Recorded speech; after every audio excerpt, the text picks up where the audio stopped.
ಒಂದಿಷ್ಟು ನನ್ನ ಒಡವೆ ಎಲ್ಲ ಇತ್ತು. ಸರಿ ಅದನ್ನೆಲ್ಲ ಕೊಟ್ಬಿಟ್ಟು ಅದ್ರಲ್ಲಿ ಸೆಂಟ್ರಲ್ ಗೌರ್ಮೆಂಟ್ ಜಾಬ್ ಹೋಯಿತು. ಅದಾದಮೇಲೆ ನಮ್ಮದೊಂದು ಬಿಸ್ನೆಸ್ ಲಾಸ್ ಆಯಿತು. ಲೋಕೇಶ್ ಅವ್ರನ್ನ ತೋರಿಸ್ತಾ ಇಲ್ಲ ವಿಡಿಯೋದಲ್ಲಿ. ಆಮೇಲೆ ಹೀಗೆ ಮಿಸ್ಅಂಡರ್ಸ್ಟ್ಯಾಂಡಿಂಗ್ ಆಯಿತು.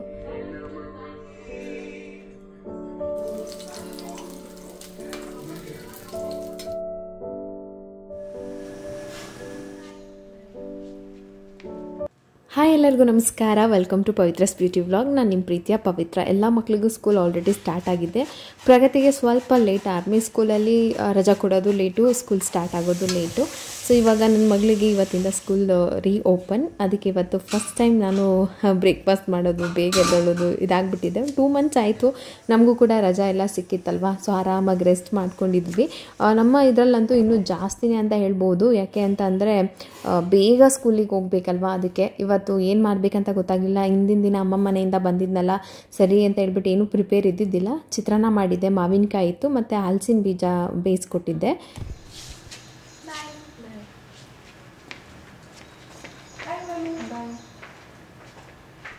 ಟೈಮ್ ನೋಡಿದ್ರೆ 6:15 ಆಗಿತ್ತು. ಮತ್ತೆ ನಿದ್ದೆ ಮೂಡಲ್ಲೇ ಇದ್ದೆ. ಸರಿ ಸ್ವಲ್ಪ ರೆಸ್ಟ್ ಮಾಡಿ ಬರೋಣ ಅಂತ ಹೋದೆ. ಸೊ ಫ್ರೆಂಡ್ಸ್, ಇವಾಗ ಪ್ರೀತಮ್ಗೆ ಸ್ನಾನ ಮಾಡಿಸಿ ಮಲಗಿಸ್ಬಿಟ್ಟು ಹಾಗೆ ವ್ಲಾಗ್ನ ಕಂಟಿನ್ಯೂ ಮಾಡ್ತಾ ಇದ್ದೀನಿ. ಇದು ನನಗೆ ಎಡಿಟಿಂಗ್ ಮಾಡಬೇಕಾದ್ರೆ ಸ್ಕ್ರೀನ್ ನೋಡಿ ನೋಡಿ ಫುಲ್ ಕಣ್ಣೆಲ್ಲ ನೋವು ಬಂದಿತ್ತು ಅಂತ ಹೇಳ್ಬಿಟ್ಟು ಯಾವಾಗಲೂ ತೊಗೊಂಡಿದ್ದು. ನನಗಿಂತ ಜಾಸ್ತಿ ನನ್ನ ಮಕ್ಕಳೇ ಯೂಸ್ ಮಾಡ್ತಾರೆ, ನಾನೇನು ಯೂಸ್ ಮಾಡೋದಕ್ಕೆ ಹೋಗೋದಿಲ್ಲ. ಸೊ ಅದಕ್ಕೆ ಇನ್ನು ಹೊಡೆದಾಕ್ಬಿಡ್ತಾರಲ್ಲ, ಎತ್ತಿಕ್ಬಿಡೋಣ ಅಂತ ಹೇಳ್ಬಿಟ್ಟು ಹಂಗೆ ಎತ್ಕೊಂಡೆ. ಹಾಗೆ ಪ್ರಗತಿ ಇನ್ನೇನು ಸ್ಕೂಲಿಂದ ಬರೋದು ಇನ್ನು 3 ಗಂಟೆನೇ. ಇವತ್ತೇನು ಅಡುಗೆ ಮಾಡೋ ಕೆಲಸ ಇಲ್ಲ ನನಗೆ, ಅಡುಗೆ ಕೆಲಸ ಏನೂ ಇಲ್ಲ. ಸರಿ, ಸಂಜೆನೇ ಇನ್ನು ನೈಟ್ಗೆ ಆಗೋಕ್ಕೆ ಅಡುಗೆ ಮಾಡ್ಕೊಳ್ಳೋದು. 4-5 ದಿನ ಆಯಿತು ಮನೇಲಿ ಇದ್ದಿದ್ದಿಲ್ಲ ಅಲ್ವಾ, ಸ್ವಲ್ಪ ಕೆಲಸಗಳು ಹಾಗೆ ಇದೆ. ಎಲ್ಲ ಸ್ವಲ್ಪ ಕಸ ಎಲ್ಲ ಗುಡಿಸಿದ್ದೀನಿ ಅಷ್ಟೇ. ನೆಲ ಒರೆಸ್ಬಿಟ್ಟು ಪೂಜೆ ಮಾಡಬೇಕು. ಪೂಜೆಗೆ ಅಂತಂದರೆ ಅಲ್ಲಿ ಅಮ್ಮ ಮನೆಯಲ್ಲಿ ಇದು ಮಲ್ಲೆ ಹೂವು ಸಿಕ್ಕಿತ್ತಲ್ಲ, ಇಷ್ಟು ಮಲ್ಲೆ ಹೂವು ತೊಗೊಂಡು ಬಂದು ಎಲ್ಲ ಇಟ್ಟಿದ್ದೀನಿ. ಕಟ್ಬಿಟ್ಟು ಅಟ್ಲೀಸ್ಟ್ ಪೂಜೆನಾದರೂ ಮಾಡೋಣ. ಇವತ್ತು ಮಂಗಳವಾರ, ಸರಿ ಪೂಜೆನಾದರೂ ಆದಂಗೆ ಆಗುತ್ತೆ ಅಂತ ಅಂದ್ಕೊಂಡೆ. ರೆಡಿ ಆದೆ. ಆಮೇಲೆ ಇವಾಗ ನಾನು ಹೇಳಿದ್ನಲ್ಲ ಹೇರ್ ಕೇರ್ ಮಾಡ್ಕೋತಾ ಇದ್ದೀನಿ ಅಂತ ಹೇಳ್ಬಿಟ್ಟು, ಅದಕ್ಕೆ ಫಸ್ಟು ನಾನೇನು ಮಾಡ್ತಿದ್ದೆ ಅಂತ ಅಂದರೆ ಬರೀ ನಾನು ಕೂದಲಿಗೆ ಎಣ್ಣೆ ಹಚ್ಚೋದು ಮತ್ತೇನೋ ಹಚ್ಚೋದು, ಅದ್ರ ಜೊತೆಗೆ dry fruits laddu, dry fruits recipes ಜಾಸ್ತಿ ಆಗ್ತಾಯಿದೆ ನಾನು ಅವಾಗ. ಸೊ ಅದು ನನ್ನ ಮಗಳಿಗಾಗಲಿ ನನಗಾಗಲಿ ತುಂಬ ಹೆಲ್ಪ್ ಆಗ್ತಾಯಿತ್ತು ಏರ್ ಗ್ರೋತ್ ಆಗೋದಕ್ಕೆ. ಇವಾಗಲೂ ಅಷ್ಟೇ, ಅದು ತುಂಬ ಬೆಸ್ಟ್. ಡ್ರೈ ಫ್ರೂಟ್ಸಲ್ಲಿ ಏನಾದರೂ ನೀವು ಹಾಲಿಗೆ ಪುಡಿ ಮಾಡಿಟ್ಕೊಂಡ್ರೂ ಆಗುತ್ತೆ, ಅಥವಾ ಡ್ರೈ ಫ್ರೂಟ್ಸ್ ಲಡ್ಡು, ಬಿಳಿ ಎಳ್ಳು, ಇದೆಲ್ಲ ತುಂಬ ಇಂಪಾರ್ಟೆಂಟು. ಸೊ ನಾನು ಇದ್ರ ಡೀಟೇಲಾಗಿ ನನಗೊಂದಿಷ್ಟು ಅನುಭವ ಆದಮೇಲೆ ಅದ್ರದ್ದು ಎಕ್ಸ್ಪೀರಿಯನ್ಸ್ನ ನಿಮ್ಮ ಜೊತೆ ಶೇರ್ ಮಾಡ್ಕೊಳ್ತೀನಿ. ಸೊ ಇವತ್ತೊಂದು ಬಯೋಟಿನ್ ಪೌಡರನ್ನು ಮಾಡೋಣ ಅಂದ್ಕೊಂಡಿದ್ದೀನಿ. ನನಗೇನೆ ಬೇಕು. ಅಮ್ಮ 5 ಲೀಟ್ರ್ ಹಾಲು ಕೊಟ್ಟು ಕಳಿಸಿದ್ದಾರೆ. ಅಮ್ಮ 5 ಲೀಟ್ರ್ ಹಾಲು ಇದು ಹೆಂಗಮ್ಮ ಸ್ಟೋರ್ ಮಾಡೋದು ಅಂತ, ಡೈಲಿ ನೀನೇ ಬೆಳಗ್ಗೆ ಸಂಜೆ ಕುಡ್ಕೊಂಡ್ಬಿಡು, ಡೈರಿಗೆ ಹಾಕಲ್ಲ ಅಂತ ಹೇಳ್ಬಿಟ್ಟು ಅವತ್ತು ಸುಮಾರಾಗೆ ಕರುಗೆ ಜಾಸ್ತಿ ಬಿಟ್ಬಿಟ್ಟು ನಮಗೊಂದು 5 ಲೀಟ್ರ್ ಹಾಲು ಕೊಟ್ಟರು. ದೊಡ್ಡ ತಪ್ಪಲೆ ತುಂಬ ಕಾಯಿಸಿದ್ದೀನಿ, ಇಷ್ಟು ಕೆನೆ ಆಗಿದೆ. ಆಮೇಲೆ ಸ್ವಲ್ಪ ಮಜ್ಜಿಗೆನೂ ಇಸ್ಕೊಂಡು ಬಂದಿದ್ದೀನಿ. ಹೆಪ್ಪಾಕ್ಬೇಕು ಇನ್ಮೇಲೆ, ಮಜ್ಜಿಗೆ ಹೆಪ್ಪಾಕ್ಬೇಕಂತ ಹೇಳ್ಬಿಟ್ಟು ಸ್ವಲ್ಪ ಬೆಣ್ಣೆ ತುಪ್ಪ ಮಾಡ್ಕೊಳ್ಳೋಣ ನಾನು ಮನೇಲಿ. ಇನ್ಮೇಲೆ ಡೈಲಿ 1 ಲೀಟ್ರ್ ಹಾಲಾದರೂ ತೊಗೊಳ್ಳೋಣ ನಂದಿನಿ ಎಲ್ಲ ಅಂದ್ಕೊಂಡಿದ್ದೀನಿ. ಸೊ ಇವಾಗ ನಾನು ಒಂದು ಬಯೋಟಿನ್ ಪೌಡರನ್ನು ತೋರಿಸ್ತೀನಿ ಹೇಗೆ ಅದು ಇದಾಗುತ್ತೆ ಅಂತ. ನನಗೆ ಏರ್ ಫಾಲ್ ಕಂಪ್ಲೀಟಾಗಿ ಕಡಿಮೆ ಆಗಿದೆ. ನಾರ್ಮಲ್ ಏರ್ ಫಾಲ್ ಇರುತ್ತೆ, ಬಟ್ ಏರ್ ಲೆಂತ್ ಬರೋದಿಲ್ಲ, ಜಾಸ್ತಿ ಬೇಗನೆ ಏರ್ ಗ್ರೋತ್ ಆಗೋದಿಲ್ಲ. ಅದಕ್ಕೋಸ್ಕರ ಏನಾದರೂ ಮಾಡೋಣ ಅಂತ.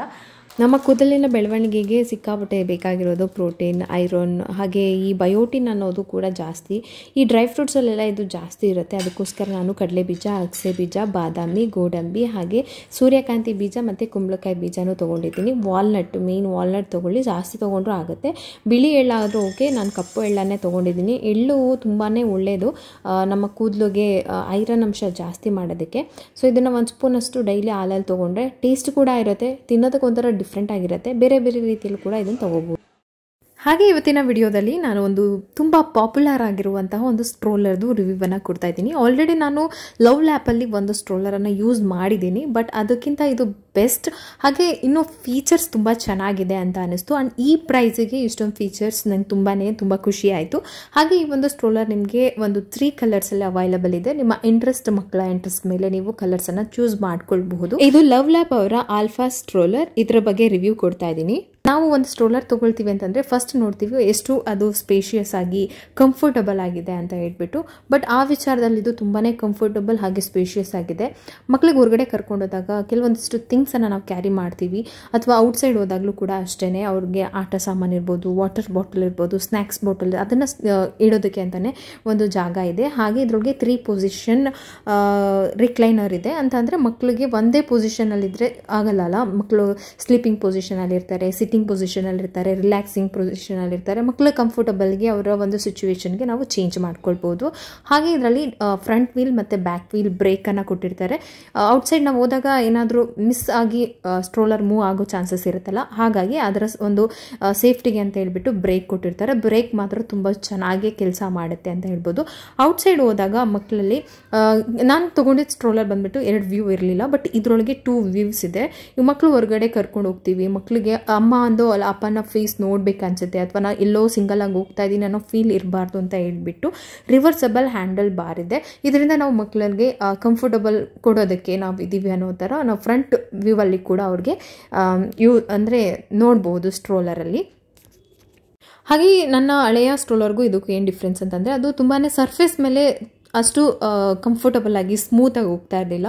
ಬಟ್ ಈ ಸ್ಟ್ರೋಲರ್ ತುಂಬಾ ಕಂಫರ್ಟಬಲ್. ಅದರಲ್ಲಿ ಕಂಪೇರ್ ಮಾಡಿದ್ರೆ ನಾನು ಡಿಫ್ರೆಂಟ್ ಸರ್ಫೇಸಲ್ಲಿ ಕೂಡ ತೊಗೊಂಡೋಗಿ ನೋಡಿದೆ, ಬಟ್ ಮಗು ತುಂಬಾ ಕಂಫರ್ಟಬಲ್ ಆಗಿ ಸ್ಮೂತಾಗಿ ಹೋಗ್ತಾ ಇತ್ತು. ಅದ್ರ ಜೊತೆಗೆ ನಮಗೆ ಮೇನ್ ಬಂದು ಸೇಫ್ಟಿ ಪಾಯಿಂಟ್ಸ್ ಏನಿದೆ ಅಂತ, ಇದರೊಳಗೆ 5 ಪಾಯಿಂಟ್ ಸೇಫ್ಟಿ ಇರುತ್ತೆ. ತುಂಬ ಇಂಪಾರ್ಟೆಂಟ್, ಅದನ್ನು ಹಾಕೋದು ಕೂಡ ಇಂಪಾರ್ಟೆಂಟ್, ಅದು ಇರೋದು ಕೂಡ ಇಂಪಾರ್ಟೆಂಟ್. ಮರಿದಲ್ಲೇ ನಾವು ಎಚ್ಚರಿಕೆಯಿಂದ ಮೊದಲು 5 ಪಾಯಿಂಟ್ ಸೇಫ್ಟಿ ಏನಿರುತ್ತೋ ಅದನ್ನು ಹಾಕಬೇಕು. ಇನ್ನೂ ಚಿಕ್ಕ ಮಕ್ಕಳಾದರೆ ನಾವು ಎಷ್ಟು ಏನು ಗೊತ್ತಾಗಲ್ಲ ಅಂತಲೂ ನಾವು ಕೇರ್ಲೆಸ್ ಮಾಡೋಂಗಿಲ್ಲ, ಮಕ್ಕಳು ಬೀಳೋ ಚಾನ್ಸಸ್ ಇರುತ್ತೆ. ಸೊ ಮಸ್ಟ್ ನಾವು 5 ಸೇಫ್ಟಿ ಪಾಯಿಂಟ್ಸ್ ಏನಿದೆ ಸೇಫ್ಟಿ ಅದನ್ನು ಹಾಕಲೇಬೇಕು. ಜೊತೆಗೆ ಬಿಗ್ ವೀಲ್ ಬೇಸ್ ಇರುತ್ತೆ. ಇದರಿಂದ ನಾನು ಹೇಳಿದ್ನಲ್ಲ, ಯಾವುದೇ ಸರ್ಫೇಸ್ ಮೇಲೆ ಕೂಡ ಆರಾಮಾಗಿ ಸ್ಮೂತಾಗಿ ಸ್ಟ್ರೋಲರ್ ಮೂವ್ ಆಗುತ್ತೆ. ಔಟ್ಸೈಡ್ ಏನಾದರೂ ಸ್ಟ್ರೋಲರ್ ತೊಗೊಂಡೋದಾಗ ಕೆನಾಪಿ ತುಂಬ ಇಂಪಾರ್ಟೆಂಟ್ ಆಗುತ್ತೆ. ಬಿಸಿಲು, ಮಳೆ ಅಥವಾ ಮಗುಗೆ ನಿದ್ದೆ ಬಂತು, ಬೆಳಕಿಂದ ಡಿಸ್ಟರ್ಬ್ ಆಗಬಾರ್ದು ಅಂತಂದರೆ ಈ ಒಂದು ಎಕ್ಸ್ಟ್ಯಾಂಡೆಬಲ್ ಕೆನಾಪಿಯನ್ನು ಯೂಸ್ ಮಾಡ್ಬೋದು.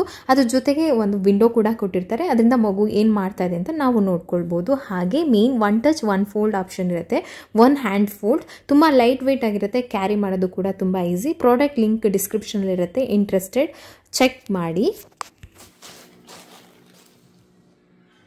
ಹಾಗೆ ದೇವ್ರ ಪೂಜೆಗೆ ಹೂವು ಎಲ್ಲ ಕಟ್ಕೊಳ್ಳೋಣ ಅಂತ ನಾನು ನೈಟೇ ಕಟ್ಟಿದ್ರೆ ಆಗ್ತಾಯಿತ್ತೇನೋ, ಇಷ್ಟೊಂದಿದೆ. ಇದು ನಾನು ನಿಜವಾಗ್ಲೂ ಕಟ್ಟಿ ಯಾವಾಗ ಪೂಜೆ ಮಾಡೋದು ಸಂಜೆನೇ ಮಾಡೋಣ ಅಂತ ಅಂದ್ಕೊಂಡಿದ್ದೀನಿ. ಘಮ ಘಮ ಅಂತ ಇದೆ. ನನಗೆ ಈ ಥರ ಎಲ್ಲ ಹೂವಿನ ಗಿಡ ಹಾಕಬೇಕು, ಹೂವು ಬಿಡಿಸ್ಬೇಕು, ತರಕಾರಿ ಗಿಡ ಹಾಕಬೇಕು. ಸೊ ಇದೆಲ್ಲ ಸಿಕ್ಕಾಪಟ್ಟೆ ಆಸೆ, ಬಟ್ ಆಗಲಿಲ್ಲ. ಹೂವು ಅಂತ ಅಂದರೆ ಚಿಕ್ಕ ಹುಡುಗಿಂದನೇ ನನಗೆ ಪಂಚಪ್ರಾಣ. ಎಲ್ಲರೂ ಹೇಳ್ತಾ ಇದ್ರು ಹೆಣ್ಮಕ್ಳು ಇಷ್ಟೊಂದು ಇಷ್ಟಪಡಬಾರ್ದಂತೆ ಹೂವನ, ಯಾಕೆ ಇಷ್ಟು ಇಷ್ಟಪಡ್ತೀಯಾ ಅಂತ. ಸೊ ಅಷ್ಟು ಇಷ್ಟ ನನಗೆ. ನೋಡೋಕ್ಕಿಷ್ಟ, ಬೆಳೆಯೋಕ್ಕಿಷ್ಟ, ಅದನ್ನು ಅದೇನೋ ಗೊತ್ತಿಲ್ಲ, ಅದು ಬಂದಿದೆ, ಎಷ್ಟೊಂದು ಜನಕ್ಕೆ ಇರುತ್ತೆ ಆ ಥರ. ಸೊ ಹಾಗೆ ಇದು ಹೂವು ಕಟ್ತಾ ನಿಮಗೊಂದಿಷ್ಟು ವಿಚಾರಗಳನ್ನ, ನನ್ನ ವಿಚಾರ ನಾನು ಯಾವತ್ತೂ ಹೇಳ್ಕೊಂಡಿಲ್ಲ, ಅದನ್ನು ಹೇಳಬೇಕು ಅಂತ ಅನ್ನಿಸ್ತು. ಯಾಕೆ ಏನು ಹಸ್ಬೆಂಡ್ ವೈಫಲ್ಲಿ ಮಿಸ್ಅಂಡರ್ಸ್ಟ್ಯಾಂಡಿಂಗ್ ಆಯಿತಾ, ಜಗಳ ಆಯಿತಾ, ಯಾಕೆ ಲೋಕೇಶ್ ಅವ್ರನ್ನ ತೋರಿಸ್ತಾ ಇಲ್ಲ ವಿಡಿಯೋದಲ್ಲಿ, ಅವ್ರು ಯಾಕೆ ಬರ್ತಾ ಇಲ್ಲ, ಮನೇಲಿಲ್ವಾ, ಎಲ್ಲೋಗಿದ್ದಾರೆ ಅಂತ ತುಂಬ ಜನ. ಬರೀ ನಾನೊಂದು ವಾರ ಅಷ್ಟೇ ಅವರನ್ನು ತೋರಿಸಿಲ್ಲ. ಸೊ ಅಷ್ಟರೊಳಗೆ ಪ್ರತಿಯೊಂದು ಬ್ಲಾಗಲ್ಲೂ ನೀವು 1-2 ವಿಡಿಯೋದಲ್ಲಿ ಬಂದಿಲ್ಲ, ಅದಾದಮೇಲೆ ನೀವು ಕಂಟಿನ್ಯೂಸ್ ಆಗಿ ಕೇಳಕ್ಕೆ ಸ್ಟಾರ್ಟ್ ಮಾಡಿದ್ರಿ. ಬಟ್ ನನಗೆ ಹೇಳ್ಕೊಳ್ಬೇಕು ಅಂತ ಅನಿಸ್ತು, ಅದಕ್ಕೆ ಹೇಳ್ತಾ ಇದ್ದೀನಿ. ನಾನು ಯಾಕೆ ನನ್ನ ಮೊದಲು ಅಪ್ಸೆಟ್ ಆದೆ ಅಂತ ಆ ವಿಡಿಯೋದಲ್ಲೂ ನಾನು ಡೀಟೇಲಾಗಿ ಹೇಳಕ್ಕೆ ಹೋಗಲಿಲ್ಲ. ಇನ್ ಡೀಟೇಲಾಗಿ ನಾನು ಇವ್ರನ್ನೇ ಪಾಯಿಂಟ್ ಔಟ್ ಮಾಡಿ ಯಾವತ್ತೂ ಏನೋ ಅವರ ಒಂದು ಡ್ಯಾಮೇಜನ್ನು ಡೌನ್ ಮಾಡಿ ನಾನು ಯಾವತ್ತೂ ಮಾತಾಡಿಲ್ಲ. ಸೊ ಹಾಗಾಗಿ ಅವತ್ತು ನಾನೊಂದು ಪ್ಲೇನಾಗಿ ಹೇಳ್ದೆ, ಅರ್ಥ ಆಗಲಿಲ್ಲ ಅಂತ ಅಂದ್ರಿ. ಸೊ ನಾನು ನನ್ನ ಯೂಟ್ಯೂಬ್ ಚಾನಲ್ ಪ್ರೊಫೈಲ್ ಓಪನ್ ಮಾಡ್ತಿದ್ದಂಗೆ ಒಂದು ವಿಡಿಯೋ ಬರುತ್ತೆ, ಅದರೊಳಗಡೆ ನನ್ನ ಕನಸಿನ ಮನೆ ಕಟ್ಟೋ ಜಾಗ ಇದು ಅಂತ ಹೇಳ್ಬಿಟ್ಟು ಒಂದು ವಿಡಿಯೋ ಮಾಡಿರ್ತೀನಿ. ಸೊ ಆ ಜಾಗದಲ್ಲಿ ನಾನು ಮನೆ ಕಟ್ಟಿಸ್ಬೇಕು ಅಂದರೆ ಆ ಮನೆಯೇ ತುಂಬ ಡಿಫ್ರೆಂಟಾಗಿ ಯೋಚನೆ ಮಾಡಿದ್ದು, ಅದು ಪ್ರತಿದಿನ ಪ್ಲ್ಯಾನ್ ಮಾಡ್ತಾ ಇದೆ. ಸೊ ಇದೇ ಥರ ಅಲ್ಲಿ ಮನೆ ಬರಬೇಕು, ಸುತ್ತ ನಮ್ಮ ತೋಟ ಇರಬೇಕು, ಫೆನ್ಸ್ ಹಾಕ್ಸ್ಬೇಕು, ಅದರಲ್ಲಿ ನಾವು ಯಾವುದೇ ರೀತಿಯಾದಂತಹ ಕೆಮಿಕಲ್ಸ್ ಇಲ್ಲದೆ ತರಕಾರಿಯನ್ನು ಬೆಳಿಬೇಕು, ಅದನ್ನು ಮಾರ್ಕೆಟಿಂಗ್ ಮಾಡಬೇಕು.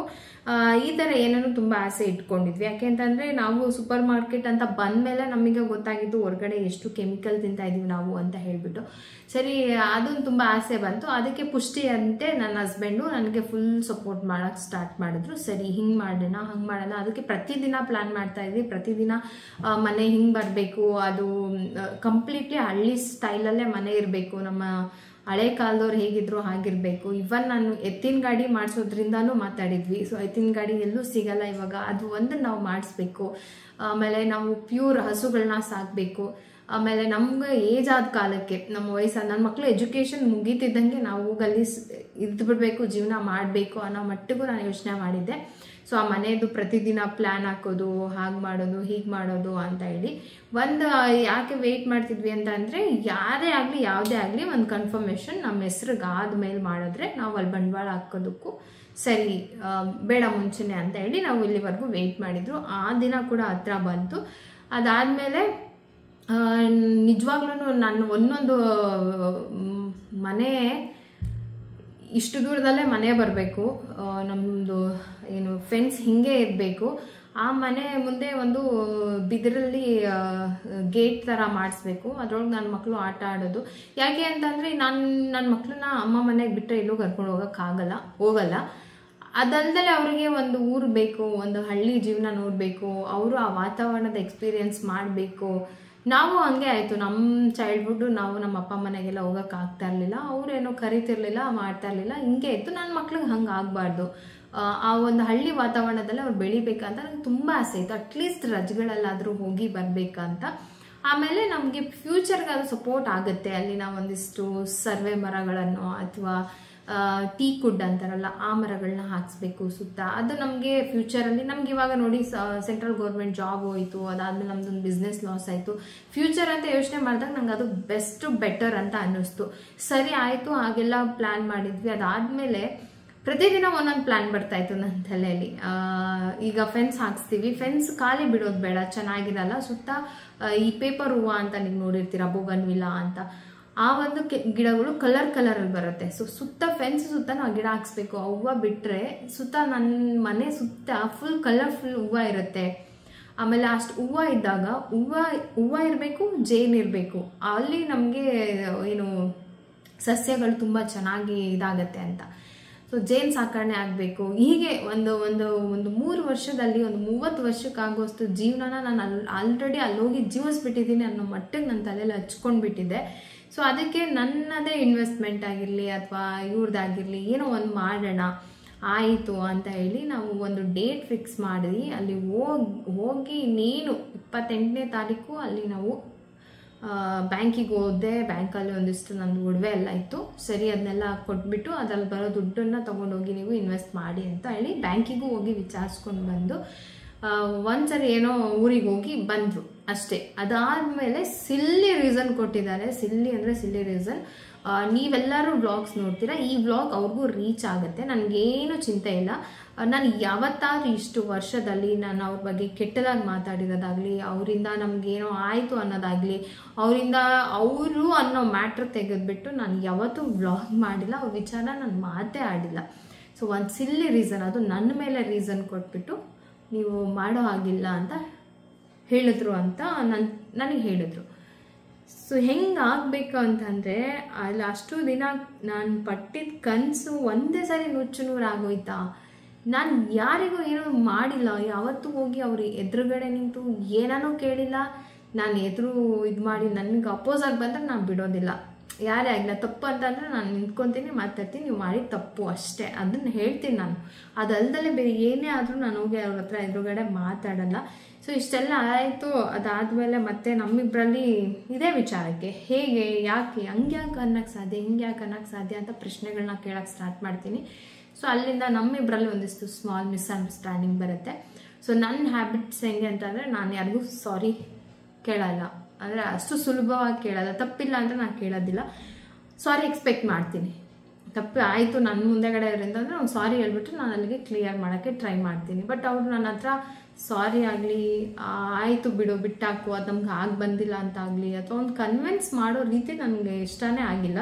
ಸೊ ಅಲ್ಲಿಂದ ನಾವಿಬ್ಬರು ಸ್ವಲ್ಪ ಸುಮಾರು ಒಂದು 10 ದಿನ ಆಯಿತು ಮಾತಾಡ್ಸಿಲ್ಲ. ಆಮೇಲೆ ಹೀಗೆ ಮಿಸ್ಅಂಡರ್ಸ್ಟ್ಯಾಂಡಿಂಗ್ ಆಯಿತು. ಸೊ ಅದಾದಮೇಲೆ ತುಂಬ ಬೇಜಾರಾಯಿತು. ನಾನು ಇದುವರೆಗೂ 13 ವರ್ಷದಲ್ಲಿ ನಾನು ಏನನ್ನೂ ಕೇಳಿಲ್ಲ, ಏನನ್ನೂ ಹೋಗಿ ಅವ್ರ ಹತ್ರ ನಾನು ನಿಂತು ನನಗಿದು ಯಾಕೆ ಕೊಟ್ಟಿಲ್ಲ ಅಥವಾ ನೀವು ಯಾಕೆ ನನಗಿದು ಏನೇ ಪ್ರಶ್ನೆ ಮಾಡಿಲ್ಲ. ನನ್ನ ವಿಚಾರದಲ್ಲಿ ನಾನು ಮಾಡ್ಕೊಂಡಿರ್ತೀನಿ, ನೀವು ನನ್ನ ಬಗ್ಗೆ ಈ ಥರ ಅಪಪ್ರಚಾರ ಮಾಡೋದು ತಪ್ಪು ಅಂತ ಅದಿದ್ದರೆ ನಾನು ಅವ್ರ ಹತ್ರ ಡೈರೆಕ್ಟಾಗಿ ಹೇಳಿರ್ತೀನಿ. ಅದು ಬಿಟ್ಟರೆ ಬೇರೆ ಏನನ್ನೂ ಮಾಡಿಲ್ಲ. ಬಟ್ ಅವ್ರು ನನಗೆ ಯಾಕೆ ಈ ಥರ ಮಾಡಿದ್ರು ಅಂತ ನಾನು ಅದನ್ನು ಡೈಜೆಸ್ಟ್ ಮಾಡ್ಕೊಳ್ಳೋಕ್ಕೆ ಆಗ್ತಾಯಿಲ್ಲ. ಸೊ ಅಲ್ಲಿಂದ ನಾನು ಫುಲ್ ಅಪ್ಸೆಟ್ ಆಗಿ ಅದೊಂದು ದೊಡ್ಡ ಕನಸಾಗೇ ಉಳಿದೋಯ್ತು ಅಂತನೋ ಅಥವಾ ಯಾಕೆ ಬಂದಿವರು ನನಗೆ ಈ ಥರ ತಡೆದ್ಬಿಟ್ರು ಅಂತನೋ ಏನೋ ಗೊತ್ತಿಲ್ಲ. ನನಗೆ ತುಂಬ ಅಂದರೆ ತುಂಬ ಬೇಜಾರಾಯಿತು. ಸೊ ಅಷ್ಟೇ, ಅದಾದಮೇಲೆ ಹೀಗೆ ನಡೀತಾ ಇದೆ. ಬಟ್ ಗಂಡ ಹೆಂಡತಿಗೆ 3ನೇ ವ್ಯಕ್ತಿಯಿಂದ ಬರೋ ಮಿಸ್ಅಂಡರ್ಸ್ಟ್ಯಾಂಡಿಂಗ್ ಜಾಸ್ತಿ ದಿವಸ ಇರೋದಿಲ್ಲ, ಬೇಗ ಕ್ಲಿಯರ್ ಆಗುತ್ತೆ. ಬಟ್ ನಾನು ಇಲ್ಲಿ ಯಾರನ್ನೂ ಹೇಗೆ ಅಂತ ಅರ್ಥ ಮಾಡ್ಕೊಳಕ್ಕಾಗ್ತಾಯಿಲ್ಲ ಅಂತ ಅನ್ನಿಸ್ಬಿಟ್ಟಿದೆ ಅಷ್ಟೇ. ನನ್ನ ವ್ಯೂವರ್ಸ್ ನನ್ನ ಸುಮಾರು ವರ್ಷಗಳಿಂದ ಫಾಲೋ ಮಾಡಿರೋರು ಇದ್ದೀರಾ. ನನಗೆ ಎಲ್ಲಾದರೂ ತುಂಬ ಜನ ಪ್ರಶ್ನೆ ಮಾಡಿದ್ರಿ, ಎಲ್ಲಿ ಯಾಕೆ ಹೇಳಲ್ಲ, ಯಾರು ಇಲ್ವಾ, ಯಾಕೆ ಬರಲ್ಲ ಅಂತ. ನಾನು ಒಂದೇ ಮಾತಾಡಿದ್ದೀನಿ, ಅವ್ರಿಗೆ ಇಷ್ಟ ಇಲ್ವೋ ಅಥವಾ ಏನೋ ಗೊತ್ತಿಲ್ಲ, ಮಿಸ್ಅಂಡರ್ಸ್ಟ್ಯಾಂಡಿಂಗ್, ಸರಿ ಹೋಗಬಹುದೇನೋ, ಟೈಮ್ ಕೊಡೋಣ, ಅವ್ರು ಮಾತಾಡೋದು ಬೇಡ ಅಂತ ಹೇಳ್ಬಿಟ್ಟು ನಾನು ಇದುವರೆಗೂ ಯಾವ ವಿಚಾರನೂ ನಾನು ಹೇಳಿಲ್ಲ. ಬಟ್ ನನಗೆ ಈ ಥರ ಮಾಡಿದ್ರು. ಸೊ ಓಕೆ, ನಾವೇನು ಬಲವಂತವಾಗಿ ಏನನ್ನೋ ಯಾವತ್ತೂ ಯಾರ ಹತ್ರನೂ ಕೈಯಿಂದ ಕಿತ್ಕೊಳ್ಳೋ ಕೆಲಸ ಮಾಡಲ್ಲ. ಅದು ಹೇಳಿದ್ನಲ್ಲ, ಋಣ ಇದ್ದರೆ ಮಾತ್ರನೇ. ಸೊ ನೋಡೋಣ, ಇದು ಎಷ್ಟು ದಿನ ಸಾರಿ ಕೇಳೋದಲ್ಲೇ ಹೀಗೆ ಮುಂದುವರಿಸಿದ್ರೆ ಏನೂ ಮಾಡೋಕ್ಕಾಗಲ್ಲ. ಬಟ್ ತುಂಬ ಜನ, ನಾನು ಅದೇ ಅಂದ್ಕೊಂಡೆ, ಅಕಸ್ಮಾತ್ ಇವ್ರನ್ನ ತೋರಿಸಿಲ್ಲ ಅಂತ ಅಂದರೆ ನಡೆಯುತ್ತೆ, ಏನು ಆಗಲ್ಲ, ನನ್ನ ಪಾಡಿನ ಮಾಡ್ಕೊಂಡು ಹೋಗೋಣ ಅಂತ. ಬಟ್ ತುಂಬ ಜನ ಕೇಳಿದ್ರಿ, ಎಲ್ಲಿ, ಯಾಕೆ, ಏನಾಯಿತು, ಯಾಕೆ ಬರ್ತಾಯಿಲ್ಲ ಅಂತ. ಸೊ ಇಷ್ಟೆಲ್ಲ ಆಯಿತು. ಈ ಒಂದು ರೀಸನಿಂದನೇ ಅವತ್ತು ನನಗೆ ಅಷ್ಟು ಬೇಜಾರಾಗಿದ್ದು. ಅವತ್ತು ನನ್ನ ಆ್ಯನಿವರ್ಸರಿ, ಅವತ್ತು ನೀವೆಲ್ಲ ಸುಮಾರು ಜನ ವಿಶ್ ಮಾಡಿದ್ರಿ. ಸೊ ಅವತ್ತಿನ ಪರಿಸ್ಥಿತಿನೇ ನಿಜವಾಗ್ಲೂ ಚೆನ್ನಾಗಿರಲಿಲ್ಲ. ಸೊ ಆ ಥರ ಆಗಿತ್ತು. ಅದಾದಮೇಲೆ ಇವಾಗ ಅದೇ ಟೈಮ್ ಪಾಸ್ ಆಗ್ತಾ ಅದು ಏನು ಮಳೆ ಬಂದಾಗ ನೀರೆಲ್ಲ ಬ್ರೌನ್ ಕಲರ್ ಆಗುತ್ತೆ, ಅದೊಂದು ಸ್ವಲ್ಪ ಸಮಯ ಕಳೆದ ಮೇಲೆ ಅದು ತಿಳಿ ಆಗುತ್ತಲ್ಲ, ಹಂಗಾಗ್ತಾ ಇದೆ. ಸೊ ಅಷ್ಟೇ, ಏನೂ ಇಲ್ಲ.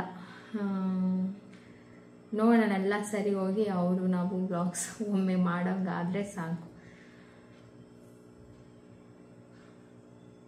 ಬಟ್ ನಾನು ಅವ್ರದ್ದು ತಪ್ಪು ಅಂತ ಹೇಳ್ತಾ ಇಲ್ಲ. ನನ್ನ ಕೆಲವೊಂದಿಷ್ಟು ಪ್ರಶ್ನೆಗೆ ಉತ್ತರ ಸಿಗಲಿಲ್ಲ, ಅದು ನನಗೆ ಬೇಜಾರಾಯಿತು. ನಾನು ಕೇಳಿದ ಪ್ರಶ್ನೆಗೆ ಅವ್ರ ಕಡೆಯಿಂದ ಯಾವುದೇ ಉತ್ತರ ಇದ್ದಿದ್ದಿಲ್ಲ. ಸೊ ಉತ್ತರ ಇಲ್ಲ ಅಂತ ಅಂದಮೇಲೆ ಅದು ತಪ್ಪು ಅಂತ ನಾನು ಅಷ್ಟೇ. ನಿಮ್ಗೆ ಉತ್ತರ ಇದೆ, ನನ್ನ ಕಡೆ ಉತ್ತರ ಇದೆ ಅಂತ ಅಂದರೆ ನೀವು ಅದನ್ನು ವಾದ ಮಾಡಬಹುದು. ಉತ್ತರನೇ ಇಲ್ಲ ಅಂತ ಅಂದಮೇಲೆ ಅದು ತಪ್ಪು ಅಂತಲೇ ನಾನು ಹೇಳೋದು. ಸೊ ಇಷ್ಟೇ, ಇದು ನನಗೇನು ನಮ್ಮಿಬ್ರದ್ದು ಕ್ಲಿಯರ್ ಆಗುತ್ತೆ. ಬಟ್ ಆ ಜನಗಳ ಜೊತೆ ನನ್ನ ಯಾವುದೇ ಭಾವನೆಗಳಾಗಲಿ ಅಥವಾ ಕ್ಲಿಯರ್ ಆಗೋ ಲಕ್ಷಣಗಳಂತೂ ಕಾಣಿಸ್ತಾ ಇಲ್ಲ. ಸೊ ಬೇಡ, ಇನ್ನು ಮೇಲೆ ನಾನು ಬಲವಂತ ಮಾಡೋಕ್ಕೆ ಹೋಗಲ್ಲ, ತಪ್ಪಾಗುತ್ತೆ ಇನ್ನೂ ಜಾಸ್ತಿ ಫೋರ್ಸ್ ಮಾಡೋದು. ಸೊ ಅದಕ್ಕೆ ನಾನು ಅದನ್ನು ಅಲ್ಲಿಗೆ ಬಿಡೋಣ ಅಂದ್ಕೊಂಡಿದ್ದೀನಿ. ಸೊ ಬನ್ನಿ, ಇನ್ನೂ ಅವ್ರ ಜೊತೆ ಅವ್ರದೇ ವಿಚಾರ ಮಾತಾಡ್ತಾ ಇದ್ರೆ ಇವತ್ತಿನ ಫುಲ್ ವ್ಲಾಗ್ ಅದೇ ಆಗಿಬಿಡುತ್ತೆ. ಸೊ ಬೇಗ ಪಟ ಅಂತ ಹೂವು ಎಲ್ಲ ಕಟ್ಬಿಟ್ಟು ನಾನು ರೆಡಿ ಮಾಡ್ಕೊಳ್ತೀನಿ. ಸೊ ಬಯೋಟಿನ್ ಡ್ರಿಂಕ್ ಏನಿದೆ ಅಲ್ಲ, ಟ್ರೈ ಮಾಡಿ, ಮಸ್ತಾಗಿರುತ್ತೆ. ಬಟ್ ಅದನ್ನು ಬರೀ ಹಾಲಿಗೆ ಹಾಕೊಂಡು ಕುಡಿಬೇಕಂತಲ್ಲ, ಮೊಸರು ಜೊತೆ ತಿನ್ಬೋದು. ಬೇರೆ ಏನಾದರೂ ಸ್ಮೂದಿ ಮಾಡಿದ್ರೆ ಅದರಲ್ಲಿ ಒಂದು ಸ್ಪೂನ್ ಹಾಕೊಂಡು ತಿನ್ಬೋದು, ಆ ಥರ ಅದು. ಇವಾಗ ಜಸ್ಟ್ ವಾಕಿಂಗ್ ಮಾಡಿಕೊಂಡು ಪ್ರೀತಮ್ನೆಲ್ಲ ಮಜ್ವಾಗಿ ಕುತ್ಕೊಂಡಿರ್ತಾನೆ. ನಾನು ಇನ್ಮೇಲೆ ಡೈಲಿ ಬೆಳಗ್ಗೆ ಹೊತ್ತು ಮಾಡಬೇಕು ಅಂತ. ಸೊ ನನಗೆ ಇವಾಗ ಅಲ್ಲಿಬ್ಬರು ಆಂಟಿದಿರು ಸಿಕ್ಕಿದ್ರು, ನಾನು ಅದು ವಿಡಿಯೋ ಮಾಡಲಿಲ್ಲ. ಸೊ ಅವರು ಎವ್ರಿ ಮಾರ್ನಿಂಗ್ ಎವ್ರಿ ಈವ್ನಿಂಗ್ ಎಷ್ಟು ಚಂದ ವಾಕಿಂಗ್ ಮಾಡ್ತಾರೆ ಗೊತ್ತಾ. ಅವ್ರಿಗೆ ಏಜ್ ಆಗಿದೆ ಅಂತ ನೀವು ಅನ್ನೋದೇ ಇಲ್ಲ, ಅಷ್ಟು ಎನರ್ಜಿ, ಅಷ್ಟು ಆ ಒಂದು ಶೈನಿಂಗ್ ಅವ್ರ ಫೇಸಲ್ಲಿ ಯಾವಾಗಲೂ ಇರುತ್ತೆ, ಅಷ್ಟು ಆ್ಯಕ್ಟಿವ್ ಆಗಿರ್ತಾರೆ. ಅವ್ರು ಯಾವಾಗಾದ್ರೂ ಸಿಕ್ಕಿದ್ರು ಸರಿ, ನಿಮ್ಮನ್ನು ನೋಡೋದೇ ಇಲ್ಲ, ಅಪರೂಪ ಆಗಿಬಿಡುತ್ತೆ. ವಾಕಿಂಗ್ ಬನ್ನಿ ಅಥವಾ ಹೊರಗಡೆ ಓಡಾಡಿ, ಸೋಷಿಯಲ್ ಆಗಿರಬೇಕು ಅಂತ ದೊಡ್ಡವರಲ್ವ ಹೇಳ್ತಾ ಇರ್ತಾರೆ. ಸೊ ನಮಗೂ ಹಂಗೆ ಅನಿಸುತ್ತೆ, ಈ ಮಕ್ಕಳು ಈ ಕೆಲಸ ಈ ಟೆನ್ಷನಲ್ಲಿ ಅಂದ್ಕೊಳ್ತೀವಿ, ನಮಗೋಸ್ಕರ ಅಂತ ಒಂದು 10 ನಿಮಿಷ ಟೈಮ್ ತೆಗೆಯೋದಿಲ್ಲ ನಾವು. ಇನ್ಮೇಲೆ ನಾನು ಡೈಲಿ ವಾಕಿಂಗ್ ಹೋಗಿ ಬರೋಣ ಅಂತ ಅಂದ್ಕೊಂಡೆ. ಸೊ ಜಸ್ಟ್ ಹಾಗೆ ಅಲ್ಲೆಲ್ಲ ಒಂದು ಸ್ವಲ್ಪ ಫ್ರೆಶ್ ಗಾಳಿ ತೊಗೊಳಂಗಾಯಿತು, ಓಡಾಡ್ಕೊಂಡು ಬಂದ್ವಿ. ಈಗ ಪೂಜೆ ಮಾಡಬೇಕು. ತುಂಬ ಜನ ನಿಮ್ಮ ಮನಸ್ಸಲ್ಲಿರೋದನ್ನು ಹೇಳ್ಕೊಳ್ಳಿ ಅಥವಾ ಸಮಾಧಾನ ಆಗ್ಬೋದು, ಏನಾಗಿದೆ ಅಂತ ಕೇಳ್ತಾ ಇದ್ದೆ. ಇಷ್ಟೇ, ಹಸ್ಬೆಂಡ್ ವೈಫಲ್ಲಿ. ಬಟ್ ನಾನು ಅಂದ್ಕೊಂಡಿರೋ ಮಟ್ಟಿಗೆ ಇದು ಫಸ್ಟ್ ಟೈಮ್ ಅನಿಸುತ್ತೆ ಎಷ್ಟೊಂದು ಜಾಸ್ತಿ ಪೀಕಿಗೆ ಹೋಗಿರೋದು. ಅಂದರೆ ತುಂಬ ದಿನ ಇದ್ದಿದ್ದು. ಬಟ್ ಎಲ್ಲ ಸರಿ ಹೋಗುತ್ತೆ, ಅದರಲ್ಲಿ ಏನೂ ತೊಂದರೆ ಇಲ್ಲ. ಯಾಕೆ ಅಂತಂದರೆ ಒಬ್ಬರಲ್ಲ ಒಬ್ಬರು ಸೋಲ್ಲೇಬೇಕು, ಸೋಲ್ತೀವಿ. ಬಟ್ ಮೂರನೇ ಅವ್ರಿಗೆ ಏನು ನನಗೆ ಬೇಜಾರು ಅಂತಂದರೆ, ಒಂದು ಫ್ಯಾಮಿಲಿ ಅಂತ ಒಂದು ಹುಡುಗಿ ಹೋದ್ಮೇಲೆ ಅಲ್ಲಿ ಏನು ಎಕ್ಸ್ಪೆಕ್ಟ್ ಮಾಡ್ತಾರೆ, ಫ್ಯಾಮಿಲಿ ಸ್ಟ್ರಾಂಗ್ ಇರಬೇಕು, ಫ್ಯಾಮಿಲಿ ಚೆನ್ನಾಗಿರಬೇಕು. ಆ ಫ್ಯಾಮಿಲಿ ಎಷ್ಟು ಸಪೋರ್ಟಿವ್ ಆಗಿರ್ತಾರೋ ಆವಾಗಲೇ ಆ ಹೆಣ್ಮಗಳಿಗೆ ಏನು ಬೇಕಾದರೂ ಮಾಡೋಕ್ಕೆ ಸಾಧ್ಯ ಆಗುತ್ತೆ. ಫ್ಯಾಮಿಲಿ ಸಪೋರ್ಟ್ ಇಲ್ಲ, ತನ್ನ ತವ್ರ ಮನೆಯನ್ನು ಫ್ಯಾಮಿಲಿ ಅಂತ ಬಿಟ್ಟು ಈ ಕಡೆ ಬಂದಮೇಲೆ ಈ ಫ್ಯಾಮಿಲಿ ಅವ್ರಿಗೆ ತವರಾಗಿರಬೇಕು ಮತ್ತು ಅವ್ರು ಕಂಪ್ಲೀಟ್ಲಿ ಸಪೋರ್ಟಿವ್ ಆಗಿರಬೇಕು. ಬಟ್ ಯಾವುದೇ ಒಂದು ಸಿಚುವೇಷನಲ್ಲೂ ನನ್ನಲ್ಲಿರೋ ಬರೀ ಫಾಲ್ಟನ್ನೇ ಹುಡುಕ್ತಾ ಹೋದರೆ ಅದು ಹೆಂಗೆ ಚೆನ್ನಾಗಿರುತ್ತಲ್ವಾ. ಸೊ ಅಷ್ಟೇ ನಾನು ಹೇಳ್ತಾ ಇರೋದು. ಅದು ಒಂದು ನನಗೆ ಲೈಫಲ್ಲಿ, ಏಕೆಂತಂದರೆ ಇದು ಒಂದೇ ಲೈಫ್, ಒಂದೇ ಜೀವನ, ಮತ್ತು ಇನ್ನೊಂದು ಜೀವನ ಬರುತ್ತೆ, ಅದೇನೋ ಆಗುತ್ತೆ ಬಿಡು ಅಂತಲ್ಲ. ಒಂದು ಹೋಯ್ತು ಅಂತಂದರೆ ಹೋಯ್ತು ಅಲ್ಲಿಗೆ. ಆ ಲೈಫಲ್ಲಿ ಮತ್ತು ಅದೊಂದು ಅದೊಂದು ಹ್ಯಾಪಿನೆಸ್ನ ನಾವು ಮಿಸ್ ಮಾಡ್ಕೊಂಡ್ಬಿಡ್ತೀವಲ್ವ. ಅದೊಂದು ಗಿಲ್ಟು ಅಥವಾ ಅದೊಂದು ಬೇಜಾರು ನನಗಿರೋದು ಅಷ್ಟೇ. ಅದು ಬಿಟ್ಟರೆ ಇಲ್ಲಿಗೆ ನಾನು ಕೂಡ ಮನಸ್ಸಿಗೆ ತುಂಬ ಸ್ಟ್ರಾಂಗ್ ಮಾಡಿಕೊಂಡು ಸೊ ಎಲ್ಲನೂ ಮನಸ್ಸಿಂದ ತೆಗೆದುಬಿಟ್ಟು ಇನ್ಮೇಲೆ ನಮಗೆ ಏನೋ ದೇವರು ಒಂದೇನೋ ಸೃಷ್ಟಿ ಮಾಡಿ ಏನೋ ಇದು ನಿನ್ನ ಲೈಫ್ ಅಂತ ಕೊಟ್ಟಿರಬೇಕಾದ್ರೆ ಆ ಲೈಫಲ್ಲೇ ನಾವು ಹೋಗಬೇಕು. ಇಲ್ಲ ನನಗೆ ಇದೇ ಬೇಕಂತ ಇನ್ನೊಂದು ಲೈಫ್ ಹುಡುಕೊಂಡು ಹೋಗ್ತೀವಿ ಅಂತಂದರೆ ಅಲ್ಲಿ ಪ್ರಾಬ್ಲಮ್ಗಳೇ ಜಾಸ್ತಿ ಅಂತ ಅರ್ಥ ಆಯಿತು. ಸೊ ಒಂಥರ ಬೆಸ್ಟ್ ಎಕ್ಸಾಂಪಲ್, ನಾವು ಜಾಸ್ತಿ ಯಾವುದನ್ನು ತಲೆಯಲ್ಲಿ ಹಚ್ಕೋಬಾರ್ದು ಅಂತ ಅಷ್ಟೇ. ಇವತ್ತು ಸಮಾಧಾನವಾಗಿ ಪೂಜೆ ಆಯಿತು ಅಂತ ಅಂದರೆ ಸುಮಾರು ದಿನದಿಂದ, ಒಂದು 15-20 ದಿನದಿಂದ ನಾವು ಪೂಜೆ ಮಾಡಬೇಕು ಅಂತ ಹೇಳ್ಬಿಟ್ಟು ಎಲ್ಲ ರೆಡಿ ಮಾಡ್ಕೊಂಡು ಏನೋ ಮಾಡ್ತೀರಿ, ಏನೋ ಆಗಿ ಪೂಜೆ ಮಾಡೋದಕ್ಕೆ ಆಗ್ತಾ ಇರಲಿಲ್ಲ. ಸೊ ಫೈನಲಿ ಇವತ್ತು ಎಷ್ಟೊತ್ತಾದರೂ ಪರವಾಗಿಲ್ಲ ಪೂಜೆ ಮಾಡಲೇಬೇಕು ಅಂತ ಹೇಳಿ ಮಾಡಿದ್ದಾಯಿತು. ಪೂಜೆ ಎಲ್ಲ ಮುಗಿಸ್ಕೊಂಡೆ. ಇವಾಗ ಅಡುಗೆ ಮಾಡಬೇಕು. ಇವತ್ತು ಏನು ವಾರ ಇದ್ದಿದ್ದಿಲ್ಲ, ಸಡನ್ನಾಗಿ ಹೂವು ಎಲ್ಲ ಬಾಡೋಗುತ್ತಲ್ಲ, ಮತ್ತು ಮಂಗಳವಾರ ಮಾಡಬೇಕಾಗಿತ್ತು, ಅವತ್ತು ಮಾಡೋಕ್ಕಾಗಲಿಲ್ಲ. ಇವತ್ತು ಬುಧವಾರ, ಮಂಗಳವಾರ ಅಲ್ಲ ಬುಧವಾರ. ಇವತ್ತು ಸಂಜೆ ದೀಪ ಹಚ್ಚಿದ್ದೀನಿ. ನಾಳೆ ಗುರುವಾರ ಬೆಳಗ್ಗೆ ಎದ್ದ ತಕ್ಷಣ ತುಪ್ಪದ ದೀಪ ಅದು ರೆಡಿ ಇದೆ ಅಲ್ಲ, ಅದು ತುಪ್ಪ ಹಾಕ್ಬಿಟ್ಟು ದೀಪ ಹಚ್ಚಿದ್ರೆ ಗುರುವಾರಕ್ಕೆ ರಾಯರ ಪೂಜೆ ಆಗುತ್ತೆ. ಸೊ ಇಷ್ಟೇ ಸಿಂಪಲ್ ಆಗಿ ನನಗೆ ಗೊತ್ತಿರೋಷ್ಟು ನಾನು ಪೂಜೆ ಮಾಡ್ಕೊಂಡು ಹೋಗ್ತೀನಿ. ನನಗೆ ಇದ್ರ ಬಗ್ಗೆ ಜಾಸ್ತಿ ಗೊತ್ತಿಲ್ಲ, ಯಾಕೆಂತಂದ್ರೆ ಒಬ್ಬೊಬ್ರು ಒಂದೊಂದು ಥರ ಹೇಳ್ತಾರೆ. ಯಾವುದು ಸತ್ಯ ಯಾವುದು ಸುಳ್ಳು, ಯಾವುದನ್ನ ಫಾಲೋ ಮಾಡಬೇಕು ಅನ್ನೋ ಕನ್ಫ್ಯೂಷನಲ್ಲೇ ಗೊತ್ತಿರೋದು ಮರ್ತೋಗ್ಬಿಡ್ತೀವಿ. ಸೊ ಹಾಗಾಗಿ ನಮ್ಗೆ ಏನು ಗೊತ್ತೋ ಅದನ್ನು ನಾವು ಮಾಡ್ಕೊಂಡು ಹೋಗೋದಷ್ಟೇ. ಇವತ್ತು ನಾನ್ ವೆಜ್ ತಂದಿದ್ರು, ಫಿಶ್. ವಾರದಲ್ಲಿ ಒಂದಿನ ಫಿಶ್ ತಿಂತೀನಿ. ಸೊ ಫಿಶ್ ತೊಗೊಂಬಂದಿದ್ರು. ಮಾಡೋಕ್ಕೂ ಮುಂಚೆಗೆ ಫ್ರೆಶ್ ಅಪ್ ಆಗಿ ದೇವ್ರ ದೀಪ ಹಚ್ಚಿ ಆಮೇಲೆ ಮಾಡೋಣ ಅಂತ ಹೇಳಿ. ಸೊ ಇಷ್ಟ ಆಯಿತು. ಇವಾಗ ಸ್ವಲ್ಪ ಫಿಶ್ ಕರಿ ಮಾಡಿಬಿಟ್ಟು ರೈಸ್ ಮಾಡ್ತೀನಿ ಅಷ್ಟೇ, ಇನ್ನೇನಿಲ್ಲ. ಬೆಳಗ್ಗೆಗೆ ಪ್ರಗತಿಗೆ ಪೆಸರಟ್ಟು ಏನಾದರೂ ಮಾಡೋದು, ಹೆಸರು ಕಾಳೆಲ್ಲ ನೆನಾಕ್ಬಿಟ್ಟು ಈಸಿಯಾಗಿ ಆಗುತ್ತೆ, ಚೆನ್ನಾಗೂ ಇರುತ್ತೆ ಅಂತ ಅದನ್ನು ಮಾಡೋಣ ಅಂತ ಅಂದ್ಕೊಂಡಿದ್ದೀನಿ. ನಮ್ಮ ಮನೇಲಿ ಹಾಲು ಖಾಲಿನೇ ಆಗ್ತಾ ಇಲ್ಲ, ಸಿಕ್ಕಾಪಟ್ಟೆ ಹಾಗೆ ಉಳಿದ್ಬಿಟ್ಟಿದೆ. ಇವಾಗ ಅದನ್ನು ಒಂದು ಸ್ವಲ್ಪ ಅರ್ಧ ಫ್ರಿಜ್ಜಲ್ಲಿ ಎತ್ತಿಟ್ಬಿಟ್ಟು ಇನ್ನು ಅರ್ಧ ಹೊರಗಡೆನೇ ಇಟ್ಟಿರ್ತೀನಿ. ನೈಟು ಇನ್ನೊಂದು ಗ್ಲಾಸ್ ಪ್ರೀತಮ್ ಕೊಟ್ಬಿಟ್ಟು ನಾವು ಒಂದು ಗ್ಲಾಸ್ ಕುಡಿದ್ರೆ ಆಗುತ್ತೆ. ಸೊ ಇದಿಷ್ಟು ಆಯಿತು. ಇವಾಗ ಫಿಶ್ ಕರಿ ಮಾಡಬೇಕು. ಸೊ ನೀವು ಬ್ಯಾಚುಲರ್ ರೆಸಿಪಿ ಅಂದ್ಕೊಂಡ್ರೂ ಬೇಜಾರಿಲ್ಲ, ಅಷ್ಟು ಕ್ವಿಕ್ಕಾಗಿದೆ ಇದೊಂದು ರೆಸಿಪಿ. ನನಗೆ ನನ್ನ ಫ್ರೆಂಡ್ ಹೇಳ್ಕೊಟ್ಟಿದ್ದು. ಇದಕ್ಕೆ ನಾನು ಎಣ್ಣೆಗೆ ಸ್ವಲ್ಪ ಈರುಳ್ಳಿ, ಸಾಂಬಾರು ಈರುಳ್ಳಿ ಆದರೆ ಇನ್ನೂ ಚೆನ್ನಾಗಿರುತ್ತೆ, ಬಟ್ ನಾವು ನಾರ್ಮಲ್ ಈರುಳ್ಳಿನೇ ಯೂಸ್ ಮಾಡೋ, ಸಾಂಬಾರು ಈರುಳ್ಳಿ ಯೂಸ್ ಮಾಡಲ್ಲ. ಅದಕ್ಕೆ ಸ್ವಲ್ಪ ಬೆಳ್ಳುಳ್ಳಿ, ಟೊಮೊಟೊ ಹಾಕ್ಕೊಂಡಿದ್ದೀನಿ. ಹುಳಿ ಟೊಮೊಟೊ ಹಾಕ್ಕೊಳ್ಳಿ, ಮೀನು ಸಾಂಬಾರ್ಗೆ ಹುಳಿ ಟೊಮೊಟೊ ಚೆನ್ನಾಗಿರುತ್ತೆ. ಒಂದು 2 ಸ್ಪೂನಷ್ಟು ಸಾಂಬಾರು ಪುಡಿ ಹಾಕಿದ್ದೀನಿ. ಸಾಂಬಾರು ಪುಡಿ ಇಲ್ಲ ಅಂದರೆ ಖಾರದ ಪುಡಿ, ಧನಿಯಾ ಪುಡಿ, ಜೀರಿಗೆ ಪುಡಿ, ಹಾಗೆ ಅರಿಶಿನ ಇಷ್ಟನ್ನು ಕರೆಕ್ಟ್ ಅದಕ್ಕೆ ಹಾಕ್ಕೊಂಡ್ರೆ ಸಾಕಾಗುತ್ತೆ. ಅದಕ್ಕಿಂತ ಜಾಸ್ತಿ ಏನು ಬೇಕಾಗಲ್ಲ. ಅದನ್ನು ಕೂಡ ಎಣ್ಣೆಯಲ್ಲಿ ಟೊಮೊಟೊ ಎಲ್ಲ ಸಾಫ್ಟ್ ಆಗೋ ತನಕ ಬೇಯಿಸ್ಕೊಳ್ಬೇಕು. ಸೊ ಇದನ್ನು ನಾನು ಮಿಕ್ಸಿಯಲ್ಲಿ ರುಬ್ಬಿ ನುಣ್ಣಗೆ ಪೇಸ್ಟ್ ಮಾಡ್ಕೊಳ್ತೀನಿ. ಅದೇ ಪ್ಯಾನಿಗೆ ಸ್ವಲ್ಪ ಎಣ್ಣೆ, ಮೆಂತ್ಯ, ಆಮೇಲೆ ಸ್ವಲ್ಪ ಹಸಿರು ಮೆಣಸಿನಕಾಯಿ, ಈರುಳ್ಳಿ, ಕರಿಬೇವು ಒಗ್ಗರಣೆಗೆ ಹಾಕ್ಕೊಂಡು 1 ಸ್ಪೂನಷ್ಟು ಖಾರದ ಪುಡಿ ಹಾಕ್ಕೊಂಡಿದ್ದೀನಿ. ಅಷ್ಟೇ. ಇದಕ್ಕೆ ನಾನು ರುಬ್ಬಿರೋ ಮಸಾಲ ಹಾಕ್ಕೊಳ್ತೀನಿ. ಮಸಾಲ ಆದಷ್ಟು ನೈಸಾಗಿ ರುಬ್ಕೊಂಡ್ರೆ ಚೆನ್ನಾಗಿರುತ್ತೆ ಮೀನು ಸಾಂಬಾರಿಗೆ, ಅಂದರೆ ಮೀನು ಕರಿಗೆ. ಉಪ್ಪು ಎಷ್ಟು ಬೇಕೋ ಅಷ್ಟು ಹಾಕಿ, ಕರಿ ಏನು ಗಟ್ಟಿ ಬೇಕು, ತುಂಬ ತೆಳು ಮಾಡೋದಕ್ಕೆ ಹೋಗ್ಬಿಡಿ, ಚೆನ್ನಾಗಿರೋದಿಲ್ಲ. ಅದಕ್ಕೆ ಉಪ್ಪು ಹಾಕ್ಬಿಟ್ಟು ಚೆನ್ನಾಗಿ ಕುದಿಬೇಕಾದ್ರೆ ಮೀನು ಹಾಕ್ಕೊಂಡ್ರೆ ಆಗೋಗುತ್ತೆ. ಹಾಗೆ ನಾನು ಒಂದು ಸ್ವಲ್ಪ ತವಾ ಫ್ರೈ ಕೂಡ ಮಾಡಿಕೊಂಡೆ. ನಮ್ಮ ಪ್ರೀತಮ್ಗೆ ಈ ಥರ ಫ್ರೈ ಎಲ್ಲ ತುಂಬ ಇಷ್ಟ ಆಗುತ್ತೆ. ಸಾಂಬಾರಲ್ಲಿ ತಿನ್ನಲಿಲ್ಲ ಅಂದ್ರೂ ಫ್ರೈ ಆದರೂ ತಿಂತಾನೆ ಅಂತ. ಇಲ್ಲಿ ಕರಿ ಕೂಡ ಸಖತ್ತಾಗಿ ಟೇಸ್ಟಿ ಆಗಿತ್ತು. ಮನೆಯಲ್ಲಿ ಎಲ್ಲರೂ ಇಷ್ಟಪಟ್ಟರು, ಅದಕ್ಕೋಸ್ಕರ ಹೇಳ್ತಾ ಇದ್ದೀನಿ. ಕ್ವಿಕ್ಕಾಗಿ ಆಗುತ್ತೆ. ನನಗೇನು ಸ್ಪೆಷಲ್ ಐಟಮೇ ಮಾಡೋಕ್ಕೆ ಬರಲ್ಲ ಅನ್ನೋರು ಕೂಡ ಇದನ್ನು ಮಾಡ್ಕೊಳ್ಬೋದು, ಟ್ರೈ ಮಾಡಿ. ಏನಪ್ಪ ಅದು? ಫಿಶ್. ಹಾಂ, ಗಮ್ಮನತ್ತ. ಹಾಂ ಹೇಳು ಮಗನೆ. ಹಾಂ, ಘಮ ಘಮ ಘಮ ಘಮ. ಹ್ಞೂ ಹೇಳು, ಘಮ ಘಮ ಘಮ್ ಘಮ ಘಮ ಘಮ ಅಂತ ಇದೆಯಾ? ಹೆಂಗನ್ನತ್ತೆ? ಘಮ ಘಮ ದಮ ದಮ ಅಂತೆ. ಹಾಂ dance dance dance dance dance dance Ritu dance dance